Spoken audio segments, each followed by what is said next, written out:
Good afternoon. This is the June 14th Curriculum and Instruction meeting, and I would like to now turn it over to Ms. Andrea Moriarty. Good afternoon. Thank you, Ms. Green. And I'm actually going to turn it over to Dr. Farrell because the first few resolutions are specific to secondary. So, good afternoon, everyone. It's a Good pleasure to afternoon. see you all on this rainy afternoon. Our first discussion item and resolution for your consideration involves several conferences. The first 1, 2, 3 are for supervisors of exceptional learners to attend a summer institute in Syracuse. And the next 3 involve our assistant superintendent and chief equity officer and 2 of our middle school principals attending a conference on middle level education. Are there any questions or comments? Okay. Thank you. Our next item involves field trip for our middle school students. These are our grade 7 students who are participating in the Gear Up grant. The Gear Up grant provides funding for the current 7th graders through grade 12 to provide opportunities for exposure to work opportunities, college activities, academic enrichment, and SEL and social enrichment programs. This conference will be at Wells College, upstate in Aurora, New York, the end of June. Are there any questions or comments? No. Okay. Our next item is sorry, my print copy is not in the same order as we have it here. My apologies. This is the formation of a peer tutoring club. Students at North NFA campus have requested permission to form a group in which they will work with other students to help them excel academically. Are there any questions or comments? Yes, Madam President. Thank you.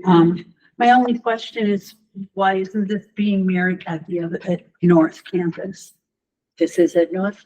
No, I mean. Oh, I'm sorry. I apologize. I would hope that we will be able to mirror this at Maine, where this group will start in September. And then as they achieve success, I am going to recommend that our students at Maine replicate it. And how are they gonna measure success? By attendance of their peers and by entering skill sets of their peers as compared to growth that their peers have made at the end of the tutoring sessions or tutoring period. Thank you. And it was also to my understanding that this is kind of like a pilot to see how it's going to go before they branch out, because it doesn't make sense to start it in so many schools if it's not going to be successful. So they want to see how it works first before branching out. That was my understanding at the meeting. Yes, thank you. Sounds good. Okay, thank you. Any other questions or comments? Yes, Mr. Dior. How do they advertise this within the system that the other students know? The students actually approached the teacher for this, and they put together the necessary paperwork. And that once they are approved, they will publish it. They will announce it in the morning announcements. They'll post flyers for it in the classrooms. Guidance will be encouraged to also have students become aware and participate. We'll take every avenue possible, as well as parents. Parents should know that it's a success student. I think that's excellent, right? Thank you. And That's a one nice idea. more question. For the subjects that are not listed up there, let's say a couple of students want help in something else, would they consider adding another topic? Because this is mostly the core areas. So I'm thinking maybe if someone has, I don't know, something in another class. I mean, you don't need help in gym, but even if they're like art or music or something, if they need help with that, like helping I would say it would be possible, but I think for now, we're going to start with focus the core. Right. We Okay, also don't have any social science courses right. available at this point in time.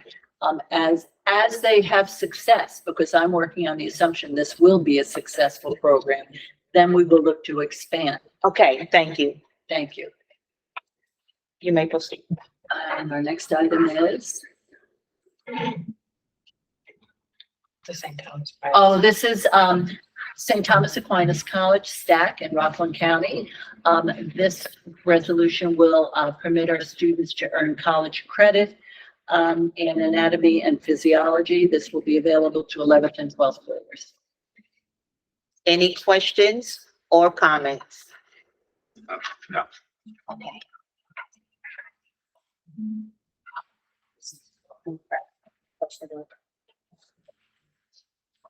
Our next resolution is summer assignments for our teachers on special assignment. They are relatively self-explanatory, and if you have any specific questions about any of those particular, I'd be happy to answer them. Any questions or comments? Okay. Thank you. We had an update on curriculum. No, is that the health service facilitator summer assignment, or is that an No. additional one? Oh, I'm sorry. I didn't know, I apologize. I did not realize this was a separate assignment. This is for our health services facilitators, this is coordinated by our nurses. During the summer, she updates health records and works with the clerical folks as well as our nurses who do not have clerical staff to make sure that we're ready for September, particularly with incoming kindergarten records. Any questions or comments? No. Okay. I think the next few resolutions Okay. are ordinances. So this is item, I thought I was at the bottom, so I apologize.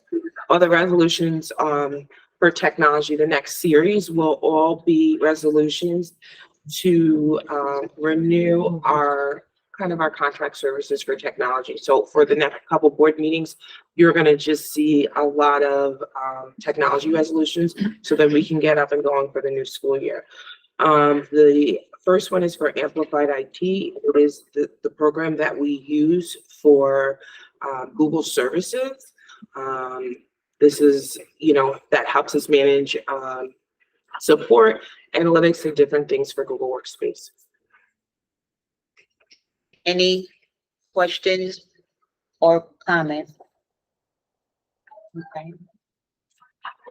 The next one that we have is for Castle Learning. It's the Castle Learning Renewal software. So this went up for request for proposal 3 years ago as a part of our RFP. Castle Learning supports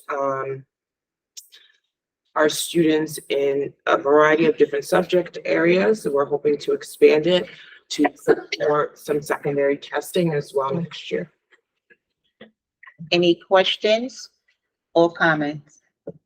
Okay. Go Guardian is our web content filtering platform that we use to help support teachers in the district in monitoring Chromebook usage as well as site navigation. Any questions or comments?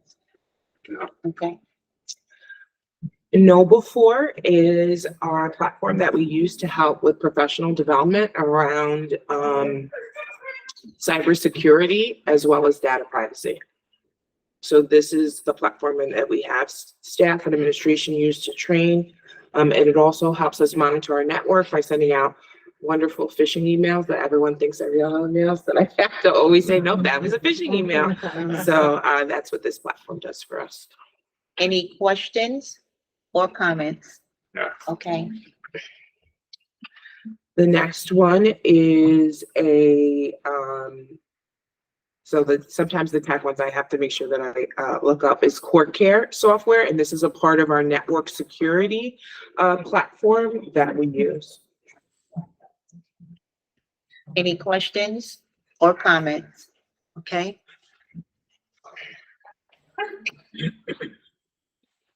Okay, the next one is for Veeam. Veeam is also another filtering component and firewall protection. Any questions or comments? Okay.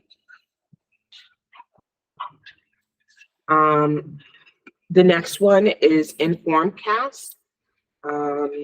Informcast, again, is another part of our cybersecurity framework that is on the line with the NIST cybersecurity framework. And this is just a renewal of that product. Any questions I do. or Just comments? on- Yes, Mr. On a Fiore. general basis, are these sourced from the state contract? Yes. They're already recognized vendors. So in technology, what I do as the director is if there's a product that I cannot secure through a local BOCES or through state contract, I have to go out for a request for a bid. Mhm. So about two or three board meetings ago, I bought a series of programs that I went out for requests for bid to ensure that I'm getting the best pricing. So if it's not state contract or through BOCES, a bid is done always. Okay. Thank you. Any additional questions or comments? Okay, The next one is CSI. So this is Padlin Firepower. This is a part of our Cisco system. And this also is another way that we help support and protect our Cisco system. any question or comments? Okay, The next one is Infinite Campus. This is our student management system. We purchased that from Customs Computer Specialists. This houses all of our student management programs, including OLR, Workflow, Google Suite, and it's a way that we record, it's our repository for grades and other communications. It's mandatory for a district to have a student management system. any questions or comments? Can you scroll down to the bottom one? Yes, it's pricey. This is the most expensive one. Yes, Madam President. Has this gone up from last year? Yes, I already know that. Yes, Yes, it has gone up, and it has gone up because as we expand, so let me just look to see an invoice.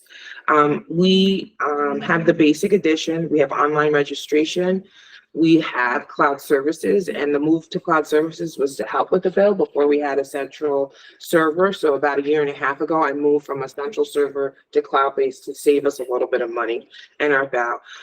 We also are paying for the data change tracker, which basically puts a filter on everything in our student management system. If there's a concern, there's a way for me as the assistant superintendent to go in and track that change. It's not an immediate, but we have to pay for those services.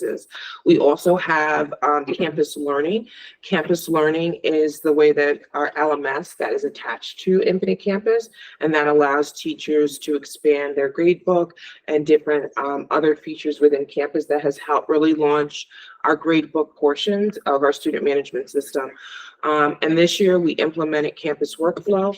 I think I brought to this committee that we were having concerns with scholarship. So what we researched and tried to find a program that complemented our workflow. We researched workflow, and I think about probably 3 months ago, I brought that to the board regarding our pilot. We are currently in the process now of working on getting that set up for the fall. What benefit this has is that it's with our student management system, and it's not a separate outside. So the money that was allocated for scholarship is now attached to Infinite Campus. So approximately how much more is this year than last? 20,000. No, the whole thing. Like, is there, it's 143,000 in the top line.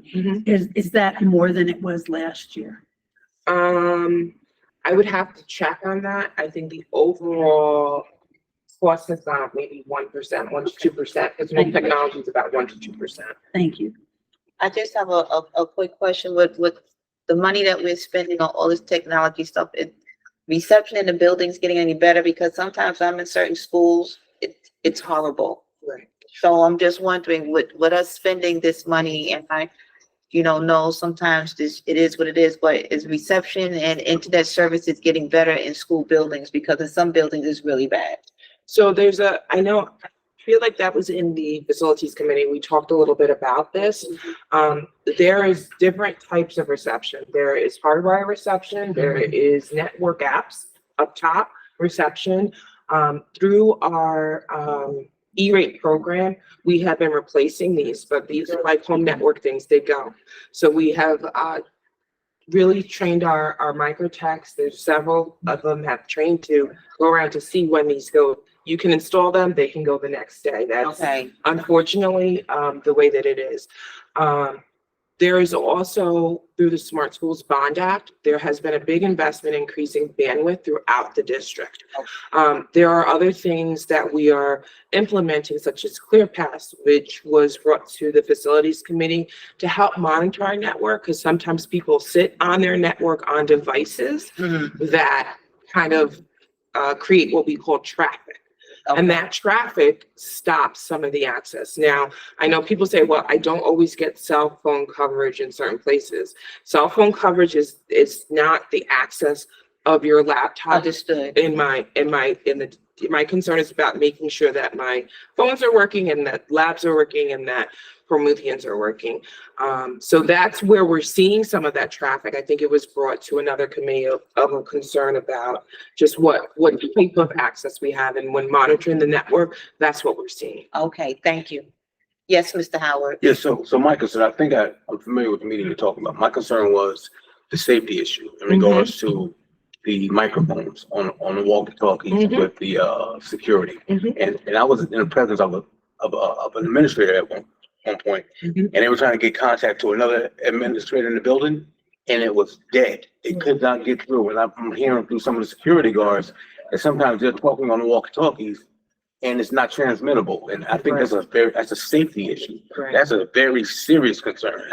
Does that come under this umbrella? So this doesn't come under the network. I did, after that meeting, confer with Matt Tyndall regarding just the coverage and the bandwidth. They're on different channels. So it's like that's like a radio signal. So sometimes that is different. I asked him to just ensure that they also know the second line is the phones. Like, how are we also using our district services? Because if there's an event that's happening and everyone's trying to get on a radio channel, it's going to create that type of traffic. We researched the models that he's using. He is using the top of the line models in terms of what we do provide. So it's something that, again, because of the type of signal that radio signal in a building, it is not always it's a radio signal. So if it doesn't always wrap around walls and different things like that. So can I dovetail on that? Yes. So I gotta be perfectly honest with you, that's a concern. And I'll tell you why. Some of the incidents that happen in our buildings, or some things that jump off, as they say, you need immediate help. And if we get in a situation like that, I'm kind of scared, but what would be an alternative, or what can we do to ensure? Because I think that should be our number one concern. I really do, because we need real-time help when we need it, and those buildings are big. Right. And when you call someone, your expectation is for somebody hearing you and they're coming to your aid or assistance. And if that's not transmitting, that can be a major issue.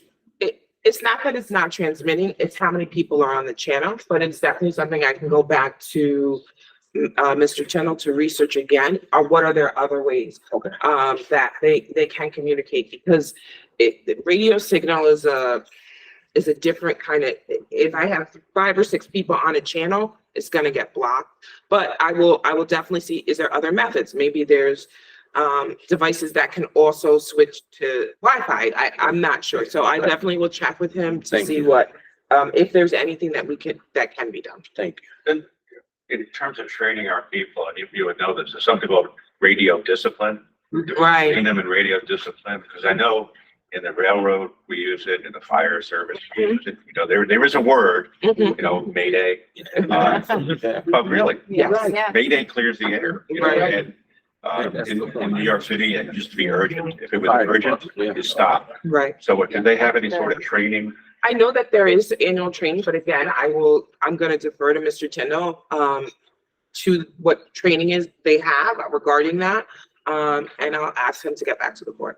Okay, thanks. That's good. Oh, and just as an aside, also, sometimes they have codes, they may not say words, but like, if a code came with like 10 foremen a fight, everybody was quiet until the person who was there finished speaking, because sometimes people are trying to talk, like you say, at one time. Right. But even if they have certain codes and they know that the person who said the code, everybody just be quiet and let's hear what this person has to say. Right. So that can also be part, as he said, of training. And I know that they do have those things, and I won't say those, you know, because that's their art. But I understand, I just gave an example from when I was in Yeah, Yonkers. they do definitely have those, but I will be more concerned with him about the devices that Okay, he's using. I know that there's annual training for guards, but the devices is something that I will touch base with him on again. okay, thank you. You can proceed. So we're on Pebble Go, right? Yeah. Okay, so Pebble Go is designed for K-2 students, and it has information articles that support literacy and student ability. So this is a program that we've used and we're hoping to expand next year. And it can also work in collaboration with our literacy program. So we're excited about that in our science programs. So we're looking forward to expanding that for our early learners. Any questions or comments? Okay. Okay, Seesaw. Seesaw is our platform that helps for student engagement around and student and parent engagement. So it's a way that teachers are able to engage with students similar to Google Classroom, but for early learners. Any questions or comments? Okay, and I think the last one I have on there is Hello ID. Hello ID is the way that we provision our Active Directory within the school. So everything is better with automation. So this is the program that allows us to automate some of our staff data and information for things such as staff single sign-on, as well as ensuring that the correct people have the correct access to certain programs. Any questions or comments? I just see it was started on June 7th and ending August. That's a short time frame. No, the quote. Oh, that's the quote. The quote Okay. expires, so they issued it to us that date. So when they quote technology, they give us a short window. That's why you guys won't be seeing them, because I have to also make sure I time it so that I can get to the board in time before they expire, because somehow technology tends to go up on the 11th. I don't know. Something happens with that. That tool goes up. I didn't see the word quote, and you know, with Yeah. the thing blockers I got, I can't see everything up there, Yes. but I saw expires on there, so I Yeah. just wanted to make sure. Okay, It's- thank you. There's timing with technology quotes. Okay, any questions or comments? So now we're gonna go into our updates. Okay, And, Well, there's one more update that I still have yeah, to give. okay, yeah, so Onyx still has a piece here. Ms. Pearson. So I know I like to invade committees sometimes. So the Chromebook update that I wanted to talk about with the board and the guide. At the beginning of this year, I asked for an advisory to really talk about Chromebooks in our district. When I began leading the technology division, Chromebook and Chromebook lease was a big budgetary item, as well as device management and inventory. So over the past 2 years, we've really, as a department, been trying to focus on device inventory, for processes and procedures. At the beginning of this year, it became clear that in order to sustain this program, we definitely had to make some changes. We worked in the fall, a group of teachers, administrators, and parents to really talk about what their concerns were. They made recommendations in terms of how we can best support parents with digital citizenship, how we can really talk about accountability when it comes to devices, how we can support the needs of people that may need hotspots and chargers. I met again with the advisory because in the fall, it was clear that I had to wait until the next school year to implement any of these changes. We didn't want to disrupt. Bless There you. are already a couple Thank you. buildings that agreed and were piloting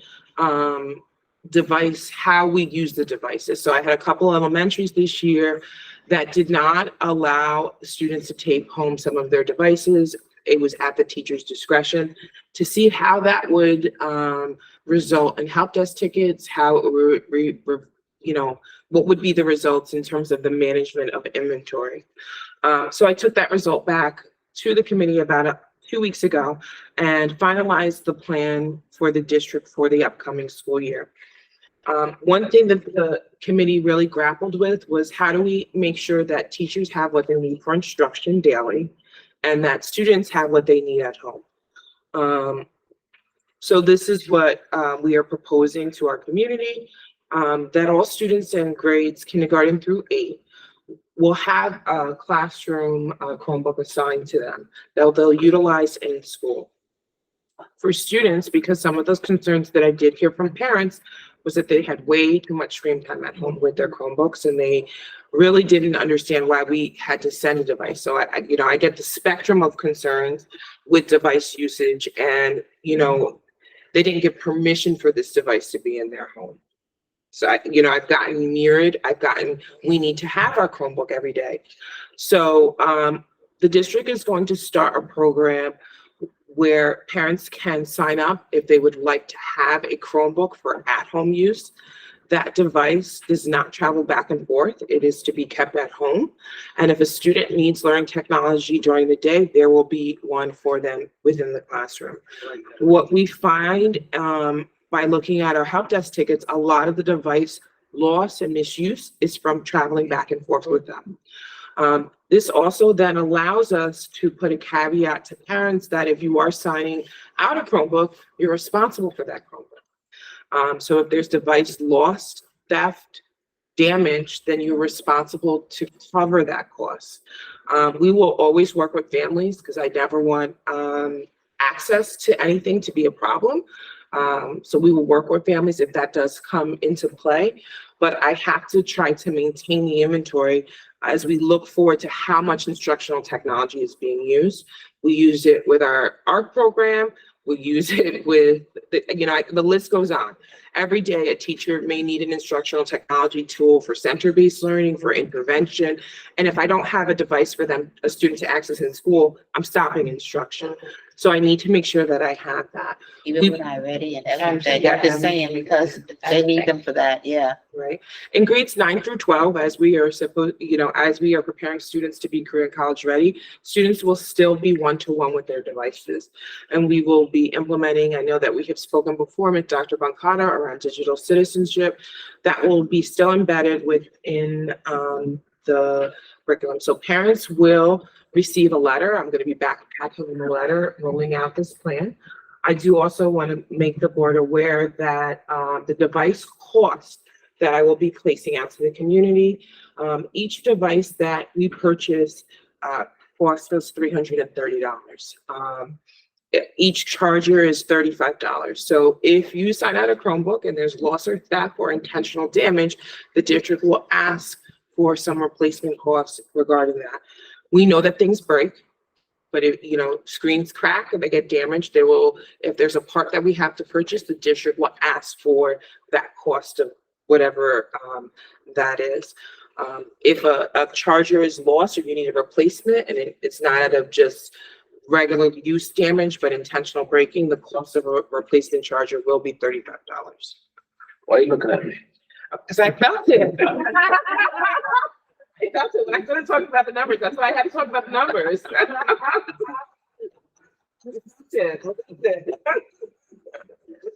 I'm gonna leave those questions alone. All right, go ahead. Any questions or comments?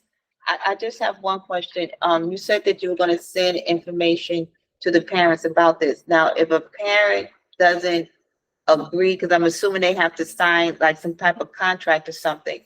If the parent doesn't agree, that means that the child cannot keep it at home. So that needs to be, I'm assuming, stated somewhere in the verbiage that if you do not agree to this, then your child cannot bring it home. So on the survey, it does say that Okay. you will be advised if there's any loss or damage, you will pay a fee. It's on the form. If parents don't want to sign the waiver, then I will let them know where they can access. Our public library downstairs allows students to get Chromebook books for your challenge. There's a library thing, so I'll let them know where those resources are. if you do have a device at home, I'll also give that information. If they have an iPad or a different type of laptop at home that they use, students can access their learning technology. It wouldn't be individual. But one thing that we struggle with in the committee was we want to make sure that every student has access. And if we don't start trying to pull it in a little, I'm not going to be able to maintain it. Understood. Yes, Mr. Howard. Thank you, Madam Chair. So I'm gonna be totally transparent. All the complaints I've been hearing in the community, and I've been hearing from students and been hearing from kids, you've covered it. And I want to commend you, your department, for all of the different aspects you've covered. Like if this happens, then this, if that happens, then this. But the key component being that you want to make sure that all kids have access. And I want to commend you for that, because I've been hearing so much, and you hear so much in the community sometimes, but you only hear their version. But everything I was going to ask, you covered, and I appreciate that. Well, I actually had a parent yesterday call me. So I gave her the test run because she heard through the grapevine that I was taking away Chromebooks. So I said, no, I'm not taking them away, but this is what I have to do. So I'm hoping that it's something that will help sustain it, because we're seeing how important it is for students to have it. And when they all went out into the community, they had to go out because of COVID. So now we have to kind of corral it back in a little. Can you talk about the brick that you talked about yesterday? Oh, yeah. So this is also a way for us to, within our device and inventory control, sometimes people end up with more than one device. Really? Sometimes it happens. Sometimes it's people see a device. I'm being transparent. Sometimes if people see a device, they pick it up and they take it. Yeah, unfortunately they do. So this will allow us also to brick devices. So if it's not registered on our network, we're able to then cut that usage so that we can then reclaim. What we've noticed is once students leave, once we brick that device, somehow it comes back to us because then it's not accessible. So we're hoping that this will help us retain the inventory. Okay. Yes, Madam We President. do have members of our community who are unable to read and write. We have parents that have that. Is there a way that FACE can help you so that if a parent is unable to understand what they're getting, could they come to FACE and maybe they could help the parent fill out the form? Because I think it's important that we try to reach as many people as we possibly. Understood. I'm good. I've also given this information to our registration team. FACE doesn't know, but they will be supporting us as well on this. And we're going to try to do device usage similar to what we did pre-COVID, during COVID, where we're working with community partners to get the word out so that we can get a good count, so that I can make sure that I have everyone's device first. Okay, thank you. Any questions or comments? Yes, Mr. Dior. I heard $330, but I didn't hear the multiplier. What do you anticipate? Well, if they 330 for the at-home part, Yes. how many devices Yeah. that I'm ordering. So basically what I did is I took the funds that we allocate for our device refresh. And I took the funds this year in ARP, and I'm planning to use that to fund a kind of a mass amount of devices for this year to first replenish whatever I have missing in the buildings. So I'm collecting devices. I'm not going to get everything back. I may have to order more chargers. I may have to kind of round out our in-district supply. So that's going to be the first step. This list will help me then plan for what I'm hoping that it's going to help me determine how many more I have to purchase.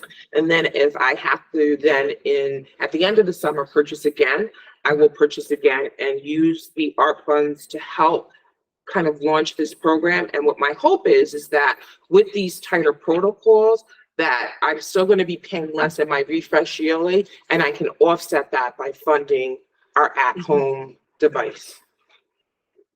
Any other questions or comments? Okay. That didn't really get me to the bottom line. Okay, so how many devices? Well, what's a budgetary number? Okay, so for our device annually, we spend around $1 million on device usage. So I had to start reining it in. Yeah, understood. I mean, Yeah. It's necessary. Would it be, may I ask questions? Yes. Would it be clear to believe that the initial purchase in this transition period may exceed that a dollar amount slightly as we move with the replenishment plus the establishment of base to go out. Right. So it may exceed that, but those things will be brought back to the board. Okay. Thank you. Any other questions or comments? Okay, The rest of these, district software, I brought some of you and I discussed some of them as well. You may see some of these end user software quotes because I could not get everything because I'm dealing with vendors. So these are the list of programs that I usually renew on the July 6th meeting. So the list that I just went through will be on June 20th. And then on July 6th, you will see these with admin content. and with the quotes. With the Okay, quotes. Okay? thank you. Thank you. Our next update this afternoon is around after-school programs for the Empire program as well as the 21st Century program. It got subtitled Empire, but the 21st Century is in there too. So I'm going to turn it over to Mr. Ortiz, who will present some information and updates on Empire program this year, which serves students 6 through 12. And then Mr. Bender will give an update on 21st Century for elementary.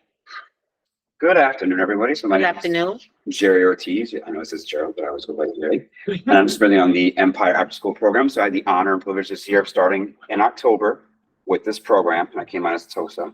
And it has been really eye-opening at how many things we have been able to do for the community and just what we can offer our kids.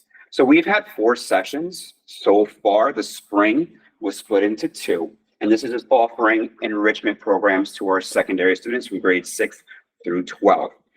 This year, and one of the slides will say, we had 1,195 students enroll in our program. And we've just finished our last session of spring. And we are gearing up for our summer session in July 17. Slide 2 is just going to acknowledge our general demographics. Slide 3 will go more in depth. But this is just a general overview of how many students we had enrolled in the program and an overall breakdown by grade, as well as by the federal rates data we have available to us through Infinite Campus.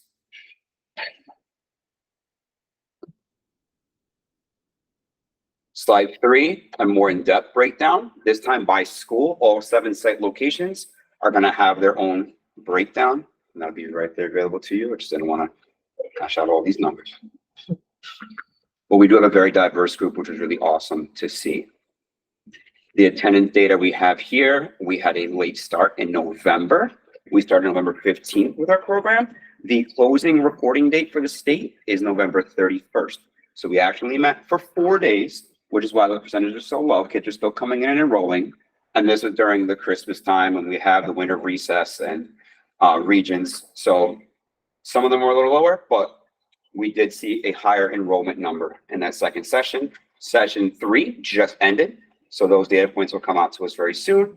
And quarter 4, that's what we're gearing up for right now for the summer. I have a quick question. Absolutely. Okay, is it November 30th or December 31st? Because I got a little mixed up with the number. November 30th. 30th. Okay, thank you. I Yeah. just, because I didn't know we meant to say December 31st. Okay, thank you. Yeah, and even shorter than we thought, right? Okay. Less than 2 weeks. So here are all the programs that we offered this year. So this is split by site location. Some of our more popular ones revolved around the music programs, which are really nice to offer. Drumline was a big hit with a lot of our kids. The intramural sports was a giant success and generated our largest numbers for most of our schools. We saw the biggest numbers being in our middle schools. And we also had a large number of students that enrolled in culinary.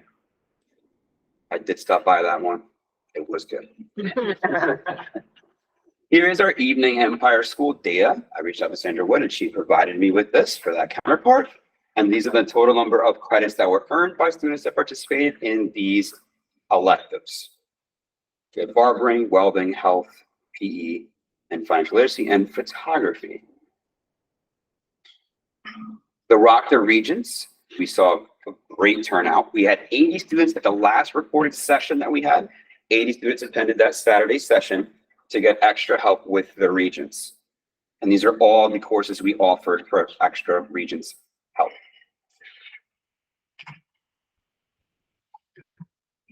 The next slide, and these next few slides will have a lot. I will not read them all. but it's important to have student voice in these programs and to take a survey. So I sent out a Google form to all students to fill out, and then one for the teachers as well, as to what their experiences were socially, emotionally, and then overall with the Empire program. A lot of students, and this was also seen going to classrooms and visiting, less stressed, very relaxed environment, smaller group ratios, more one-to-one with teachers, teamwork, picking up new skills, instruments they never thought they would play before, now they're trying them out, and just meeting new people and fostering better connections, and then learning how to study and break things down and have a general overview of what to expect for our region's exams. How did the Empire program help you socially, emotionally as a whole? I love my speaking skills, surprisingly, as well. I got better at writing, academic, I wanted to do better. I'm more confident now. I made more friends. Those were across the board things that we would see when we were coming to the programs. Teacher feedback. Some teachers had a lot to say. This is one of our girls empowerment program. This was huge. The girls loved it. Stopped in, they did restorative circles, they did team building exercises. We were able to do team talks and share out experiences and grow with one another and support each other through things. I had students telling me it's so nice to be able to relate to people I never met before and know that I'm not the only one going through these things. So teachers really enjoyed the program. They felt that just overall their abilities to socialize and interact with peers and adults greatly improved. And these are just some samples of activities they did throughout the entire program: vocabulary building, kickball, volleyball, pickleball. I never played, but the kids said it was cool, right? Reviewing materials, demo labs, cool. Crocheting, also pretty cool. The fractions, decimals, labs. Anything that these teachers could think that these students had struggles with, and they did inventory them in the beginning and asked them, they really came through and provided for these kids this year. And it was phenomenal to come in and just stop by at any point in time and just watch what they were doing. The kids were so excited to be in that room. And these are the summer programs that we're looking forward to this summer. We already have over 300 applicants so far, and we're expecting a lot more. Black Rock slated over 70 right now, and we have a capacity of up to 100 for that one. The swimming program, over 30 students. Cosmo has over 20 right now. Culinary has about 40 in between the two. And we are looking at the other ones. And then the drum line, it's about 15, steel pans, same. And again, just slotting and gearing up for this really, really, really heavy and enrichment summer. We're really excited to see what this is going to turn out for us, working with Beacon again, and then working with the Black Rock staff. We've had a lot of great experiences that they've shared out. Can you comment on my favorite one? The dog reading program, when it was initially proposed, I ran to Dr. Farrow and I asked her where we're going to find dogs that can read. That was not what that in fact was. Our kids will be reading to dogs. There'll be therapy dogs that are trained and licensed, and they're going to be able to have an experience to read to these little gems. I love it. How cool is that, right? Love it. So we are really excited about that one. That was a newer one that, again, it came across the table. I'm like, this is really cool, and the kids are going to really love this. And then really trying to push our music programs to get the kids back into the arts.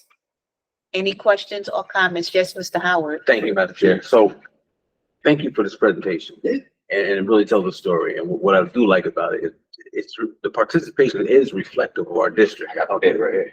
And I love that. I love that. But so I guess my question to you is, do you feel transportation impacts involvement, or what can we do to increase involvement in these programs? Because I think exposing more kids to what we do in this after school program will be incredible, because the main thing to me, it keeps kids off the streets for those extra couple hours. Absolutely. And if we can have them here, we can try to avoid things that may happen if they're not here. Can we increase that? Or Yeah, we have it within the budget to work with those things, that work transportation, anything that we can slot. One of our things that we saw at the high school setting was it was harder to get high school enrollment because a lot of students were, when I surveyed them and went into the buildings and asked, hey, I saw you enrolled, but then you didn't do the program. Siblings, yeah, working after school, conflicting interest with varsity sports is a big one. Yeah. So we lost a lot of our kids that really they were super excited, said, I would love to do this, but I can't because of A, B, and C.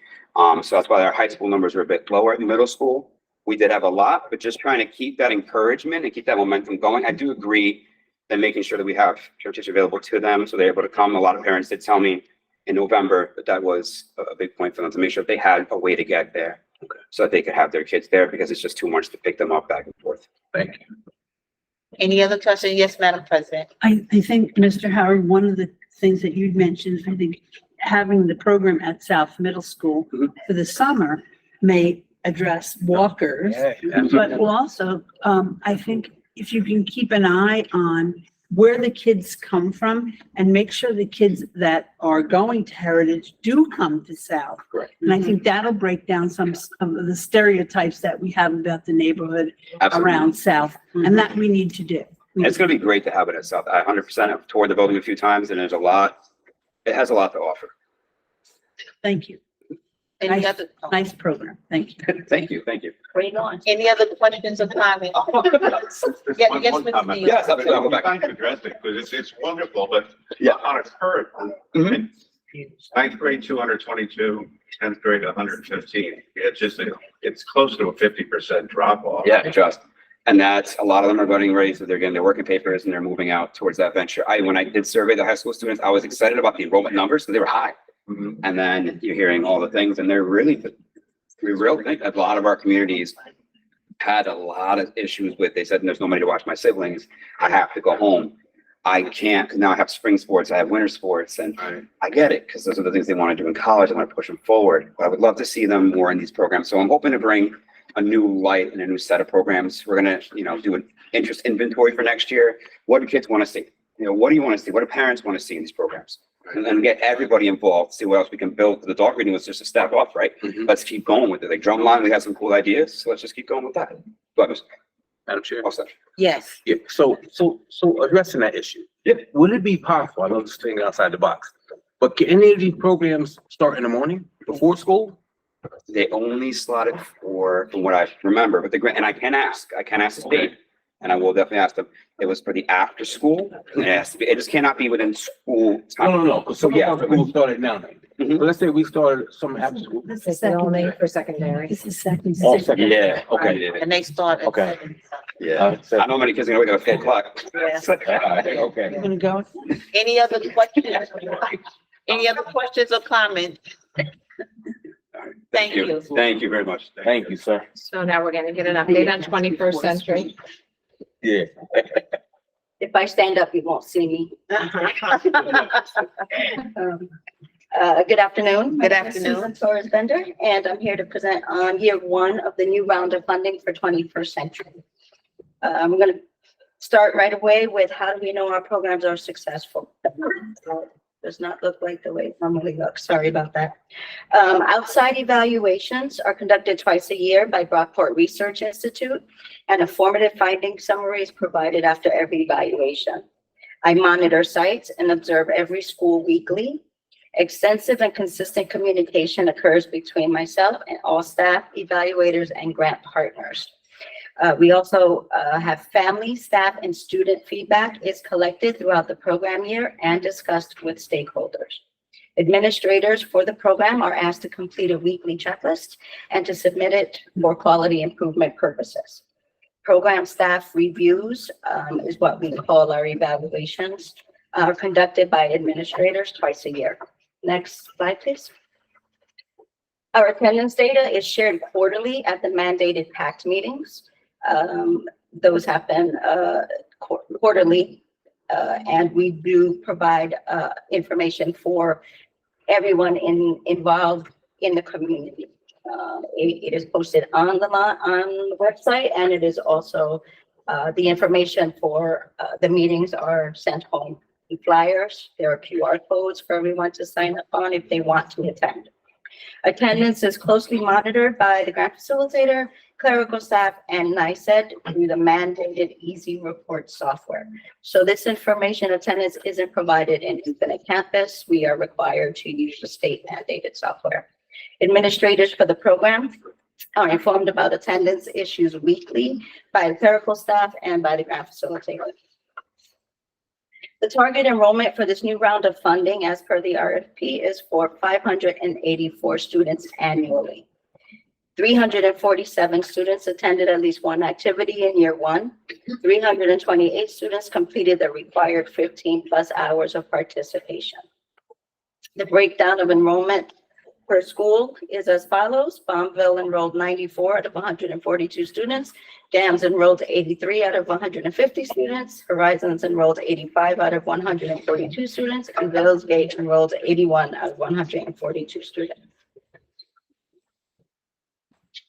That breaks down into the following percentages. Bombville reached 66% of their target enrollment. GAMS reached 55% of their target enrollment. Horizons reached 59% of their target enrollment. And Vales Gate reached 57% of the target enrollment. As per the RFP, fall and spring iReady data are used to determine academic outcomes. Broadport Research Institute provides a synopsis of the data in the end of year report, which is submitted to the state on September 30th. NICED also mandates that daytime classroom teachers complete a 3-question survey on the program participants' academic performance. I work with the math and ELA directors at the beginning of the year. To provide 21st century staff with a list of suggested content-based standards to work on during tutoring sessions.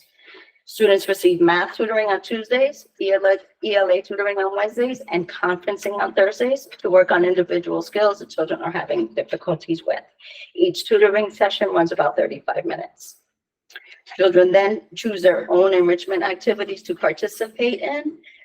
We do have Boys and Girls Club of Newburgh that provides art instruction and physical education instruction. And then our own district teachers provide different enrichment activities for the children to choose from, giving them some student voice, which is difficult to do sometimes in elementary school, but they do get to choose their own enrichment.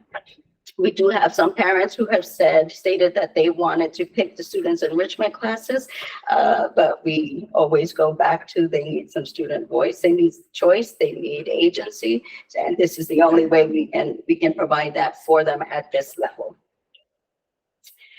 Since the academic outcomes for the school year are normally presented in September, since we won't have this year's outcomes until next September, I provided last year's academic data.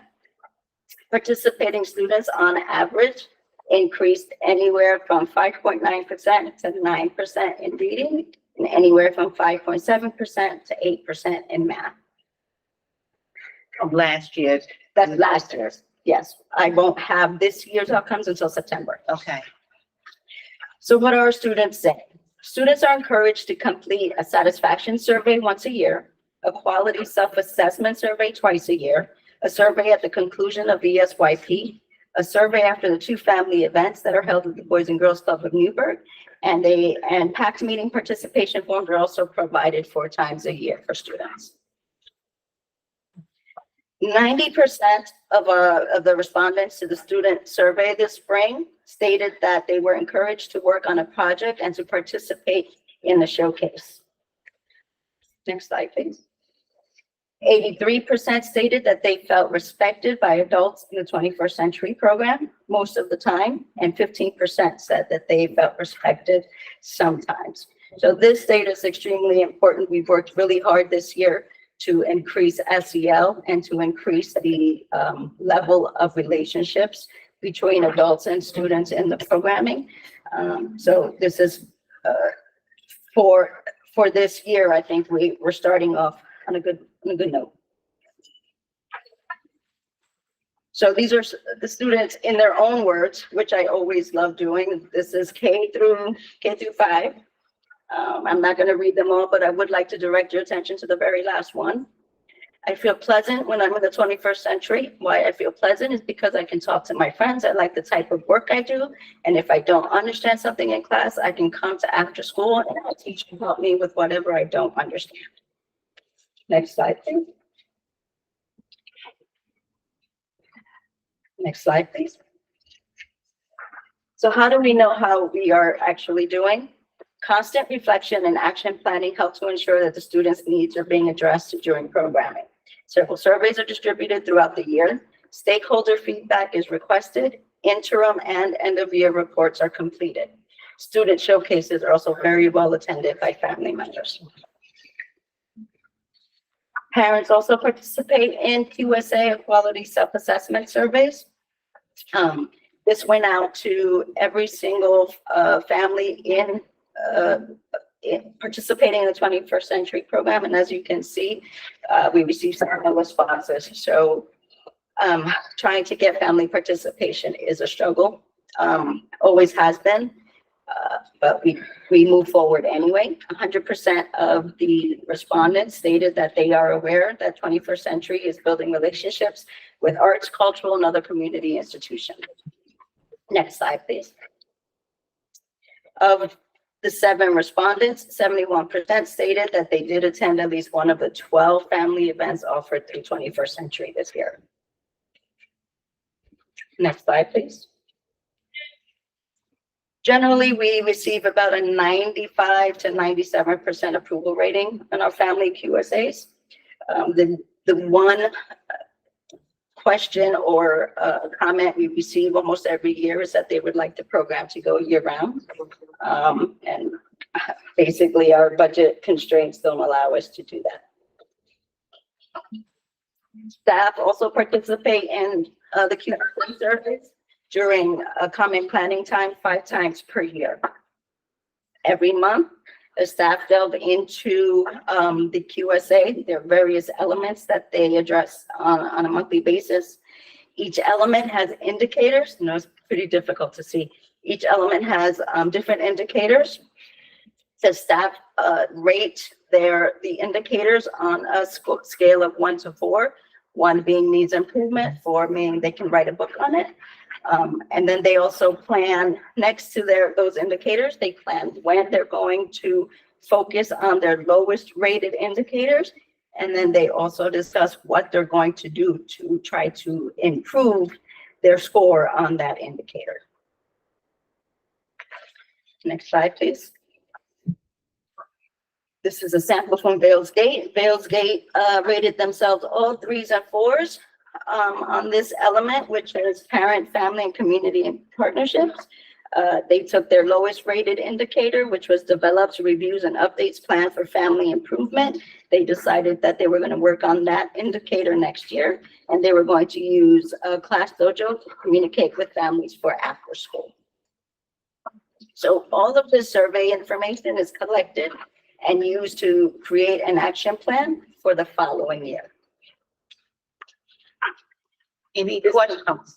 This concludes my presentation.